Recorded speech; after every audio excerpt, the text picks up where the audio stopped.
Reste avec la parole. Peu importe ce qui peut t'arriver. Peu importe les pressions, frère. Peu importe le style de ce monde-là est attirant. Frère, reste dans la vie démodée de la parole. Cette vie démodée de la parole, c'est avec cette vie-là que notre sœur Ruth, alléluia, elle rachetait Naomi par Boaz. Frère, cette vie démodée, c'est ça qui fera à ce que tu puisses épouser Isaac. Les gens ne supportent plus la vie démodée. Ils veulent être dans le look. Ils veulent suivre le look. La modernisation. C'est pas mauvais de suivre la modernisation, mais suivez la modernisation comme étant des chrétiens, comme étant des fils et filles de Dieu. À quoi me servirait-il de gagner le monde entier et de perdre mon âme? À quoi me servirait-il de gagner, qui peut dire amen, le succès auprès des hommes et à la fin, mon âme à moi payer mon enfer? Réveillez-vous l'église. L'église est dans la distraction. Les croyants d'aujourd'hui sont dans la distraction. Mais monsieur, est-ce le signe du temps de la fin? Oui. Ce sont les signes du temps de la fin. Parce que beaucoup, la Bible dit, plusieurs succomberont. Et surtout, la Bible dit, il nous parle de la séduction. C'est un âge qui vient et qui est déjà là d'une grande séduction. Parce que plusieurs faux prophètes vont naître. Ils se feront des docteurs. Et nous voyons que la destruction du temple a été détruite. Et la destruction du temple, cette prophétie est déjà accomplie. Voilà pourquoi nous voyons Israël est en train de se bousculer, cherchant à construire le troisième temple. Pour accomplir une autre écriture. Mais la position de l'église, qu'en est-il de l'église? L'épouse est où? Si on vous pose la question ce soir, quelle est la position de l'église ce soir vis-à-vis de ce qu'Israël est en train de faire? Connaissez-vous votre position? Ou encore vous êtes seulement ceux qui viennent écouter la parole, qui finissent, ils rentrent? Non. Ou encore quelqu'un qui va à l'école, il ne sait pas pourquoi il va à l'école. Tu copies seulement des leçons, tu finis, tu es dans la distraction, à la fin tu échoues. Ce n'est pas étonnant que Jésus a dit que plusieurs ce jour-là, ils seront surpris. Il y aura des coulements de larmes, il y aura des grincements des dents. Et plusieurs diront, Seigneur, Seigneur, n'ai-je pas fait ceci en ton nom? J'ai guéri les malades en ton nom. J'ai prêché la parole en ton nom. J'ai écouté la parole en ton nom. Je partais à l'église. Oh, j'étais un frère du message. J'étais une sœur du message. Jésus les regardera. Il dira, oh, vous serviteurs, vous me quittez. Retirez-vous de moi. Je ne vous ai jamais connu.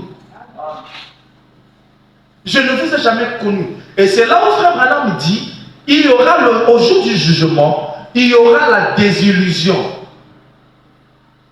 Il dit, il y aura la désillusion. Ça veut dire quoi? Il veut dire simplement que beaucoup de gens qui pensaient être sauvés, ce jour-là, ils comprendront qu'ils ne sont pas sauvés.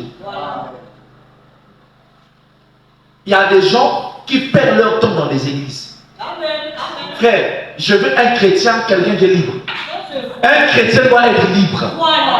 Si tu n'es pas libre, tu es là dans les cache-cache, frère, tu vas aller en enfer.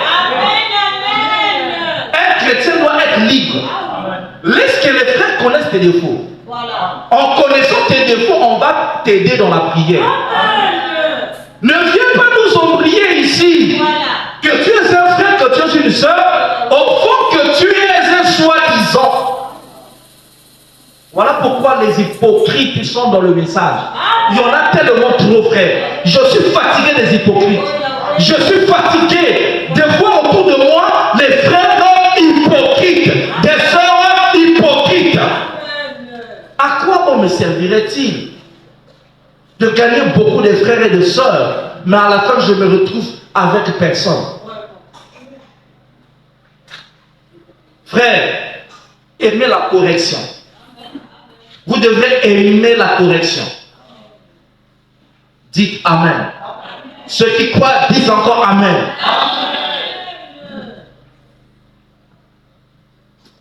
Alors, nous voyons ici, la première écriture est accomplie, c'est déjà le passé. Je ne vais pas parler de ça parce que ça concerne Israël. Mais Frère Branham dit, si vous voulez connaître à quel âge nous sommes, il dit, regardez, n'est-ce pas, là où est Israël. Regardez là où sont Israël. À ce moment-là, vous allez connaître quel âge ou quelle heure ou quel est le temps que nous avons. Maintenant, je vais vous dire, nous sommes à la deuxième question. La deuxième question, c'est quoi? C'est le signe de son avènement. Le signe de sa venue. Et faites attention, parce que Jésus lui-même, il a dit qu'il sera là. Mais avant qu'il ne vienne, il y aura beaucoup de gens qui viendront sous son nom. Qui peut dire Amen? Il viendra sous son nom, disant que c'est moi qui suis quoi? Le Christ. Ils vont emprunter le nom de Jésus, disant que je suis le Christ. Il y en a plusieurs. Il y a même un là, en Corée du Sud, qui est en train de faire rage en ce moment. Il a des milliers et des milliers de disciples. Lui, il s'est dit, hein, il est le Christ.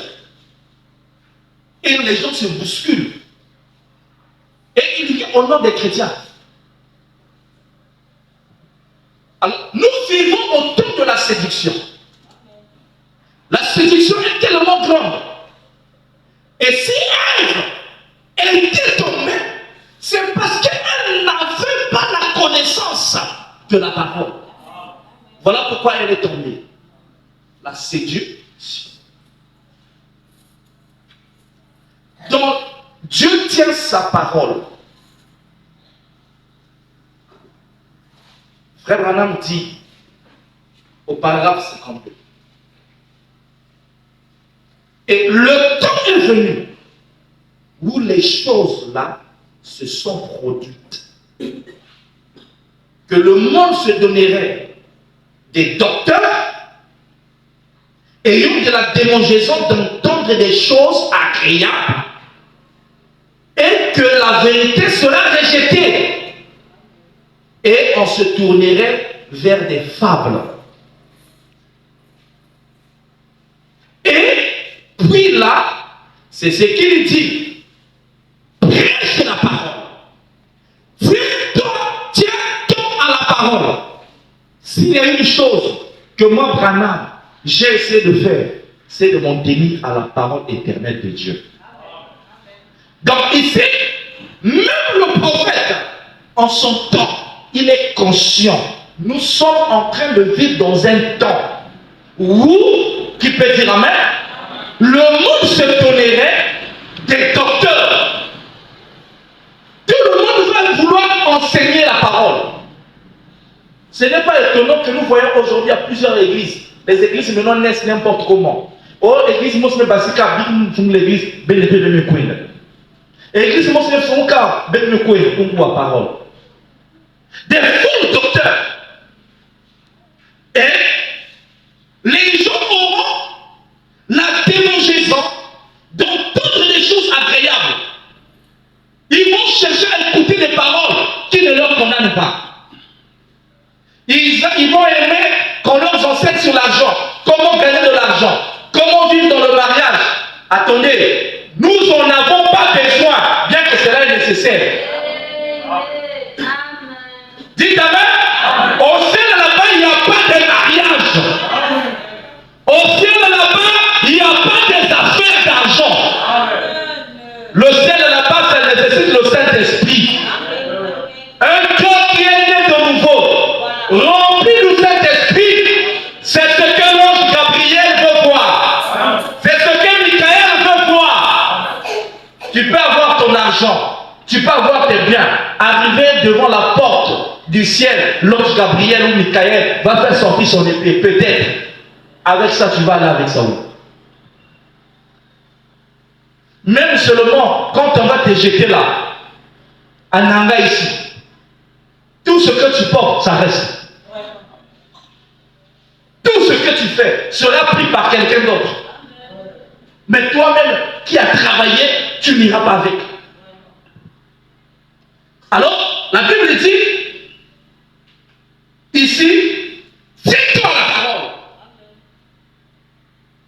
Tirez-moi la parole, mon église.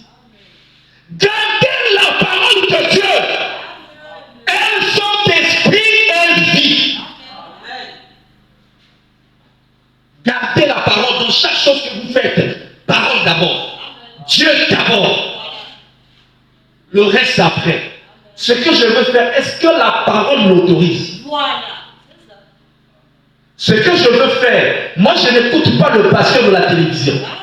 Je ne prends pas ce que le pasteur de Facebook m'a dit. Moi je comprends ce que mon pasteur m'enseigne. Moi je vais rester avec ce que mon pasteur m'enseigne. S'il y a quelqu'un ici qui se soucie plus de vous, de vos âmes, ce n'est pas celui qui est à la télé, ce n'est pas celui qui est sur Facebook, ce n'est pas celui qui est sur YouTube, mais c'est celui qui est en face de toi.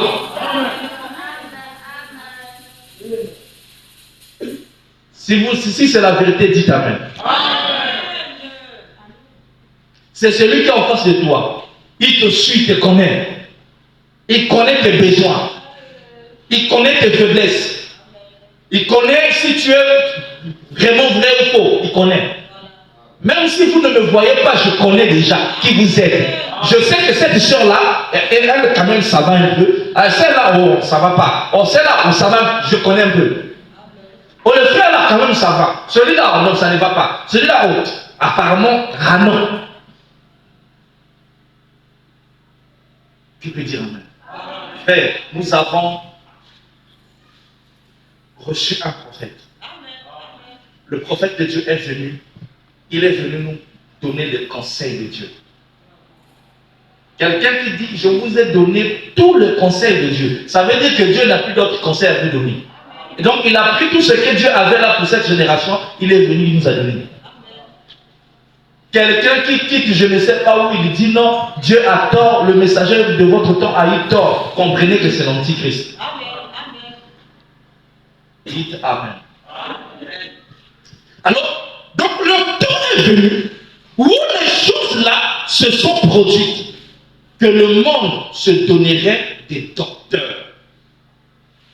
Vous voyez, ici, partout, il y a le docteur, tous ceux qui prêchent là, dans les télévisions, partout, dans les YouTube, dans les réseaux sociaux, quelqu'un qui prêche pour juste chercher des visibilités. On ne prêche plus pour aider les gens. On ne prêche plus des choses qui peuvent impacter la vie d'un païen, qui peuvent l'emmener à la repentance, et que ce dernier aussi devienne un frère ou une sœur. On commence à prêcher des choses qui font plaisir aux gens. Frère, quand vous êtes croyant de ce message, vous êtes différent. Différent de ces gens-là qui se disent chrétiens. Mais pourquoi aujourd'hui les églises de réveil commencent à porter les jupes? Pourquoi les églises, les assemblées chrétiennes aujourd'hui, pourquoi ils commencent à mettre les jupes? Ils ont eu ça où? Dites-moi un peu, ils ont eu ça où? N'est-ce pas dans le message? Hein? Ils ont copié le message. Là où les sœurs doivent être naturelles, pas de tirer, pas de trucs là. Ils ont eu ça où? C'est pas dans le message. Ils ont eu ça dans le message. Et voilà que pendant que eux, ils veulent venir dans le message, maintenant nous, les frères du message, on veut quitter le message pour aller encore chez les pentecôtistes. Confusion. Nous vivons dans un temps de la confusion. De la confusion, frère. Lorsque le message était venu, il n'y avait pas d'erreur. En Dieu, il n'y a pas d'erreur. Je n'ai jamais cru aux prédicateurs qui disent que à Pukamateke, il y avait des erreurs. Non! Que les anciens nous ont donné des erreurs. C'est faux! Ce que eux, ils appellent les erreurs ont produit des meilleurs chrétiens que nous avons les chrétiens d'aujourd'hui. À cette époque-là, on n'écoutait pas les pasteurs qui tombaient avec les femmes. On n'écoutait pas les frères qui avortaient. On n'écoutait pas ces choses-là. Mais à notre génération, les choses-là existent. D'où viennent ces choses? Il y a quelque chose qui ne va pas. L'ennemi a porté la même tenue que nous. Laissez-moi vous prêcher ce soir sans mes cons. Parce que quand je vous prêche, je me prêche moi-même. Parce que la parole de Dieu est une épée à douleur. Qui peut dire la même? Alors nous voyons aujourd'hui qu'il y a quelque chose qui ne va pas. Les anciens ont tort, les anciens ont fait ceci. Non, non, non, non. Ils n'ont pas fait ça. Il n'y a pas eu d'erreur. Dites-moi alors, qu'en est-il de Jacob? Ça vient de tomber. Jacob, lorsqu'il est allé en Égypte, rencontrer son fils Joseph en Égypte, Joseph qui avait déjà deux fils, Manassé et Ephraïm. Lorsqu'il vient devant Jacob, qu'est-ce que Jacob fait? Il croise les mains. Il prend la main d'Ephraïm, il a mis sur Manassé, et la main de Manassé, il a mis sur Ephraïm. Donc du plus grand, c'est la droite, il a déposé au plus petit, et la main gauche qui est pour le plus petit, il a déposé au plus grand. Joseph, quand il a regardé ça, lui aussi il était un prophète. Il a voulu corriger l'ancien prophète. C'est ça l'erreur des jeunes d'aujourd'hui. On veut corriger les anciens prophètes. Jacob, il a dit non, je n'ai pas commis d'erreur. Joseph a pris, il a fait ça. Il a changé les mains. Jacob a dit non, il a croisé. Et c'est l'erreur d'aujourd'hui. Qu'est-ce que nous faisons? Nous voulons modifier ce que le prophète a dit. Nous voulons corriger ce que Branham a dit. Lorsque Branham dit un Africain ne peut pas se marier avec un blanc, un noir ne peut pas se marier avec un blanc, nous on dit Amen. On ne change pas ça. Lorsque Branham dit, qui peut dire Amen, la femme ne peut pas prêcher. Parce que dans la Bible, la femme aussi n'a pas prêché. Montrez-moi un souverain sacrificateur femme dans la Bible. Montrez-moi un levite femme dans la Bible. Est-ce que vous direz que la femme peut prêcher? Les gens se cachent derrière des prophétesses. Les prophétesses ne faisaient pas le service dans le temple.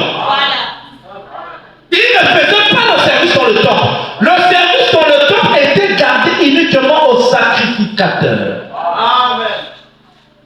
Et c'était eux qui brûlaient l'encens. Et c'était eux qui entraient dans le lieu de saint et dans le lieu très saint. Et vous nous emmenez des choses que Branham a condamnées, on commence à ramener ça dans le message. Il y a quelque chose qui ne va pas. Cela prouve que les gens ont reçu la sémence dénominationnelle, une sémence pentecôtiste. Dites-moi un peu, si je suis un vrai Congolais et que j'habite en Chine, n'est-ce pas? On m'a envoyé comme ambassadeur en Chine. Je vais habiter en Chine. Comment un Congolais qui vit en Chine connaîtra qu'ici c'est l'ambassade? Il saura ça comment? Par le drapeau. Par le drapeau. N'est-ce pas? C'est là où un Congolais qui passe, il voit ici, il a vu le drapeau, il saura qu'ici c'est quoi? L'ambassade. Vrai ou faux? Il saura que c'est ici l'ambassade. Maintenant, si vous enlevez le drapeau, est-ce que c'est encore l'ambassade? Non. Ce n'est pas l'ambassade. Regardez comment le diable est rusé. Le diable est rentré. Le diable est rentré. Jésus nous avait déjà prédit cela. Il a dit quoi? Prenez garde que personne ne vous séduise.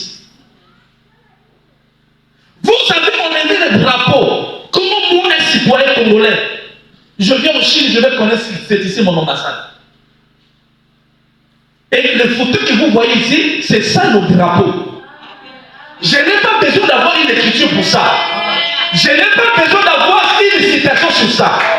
Moi, je vois ce que le prophète a fait.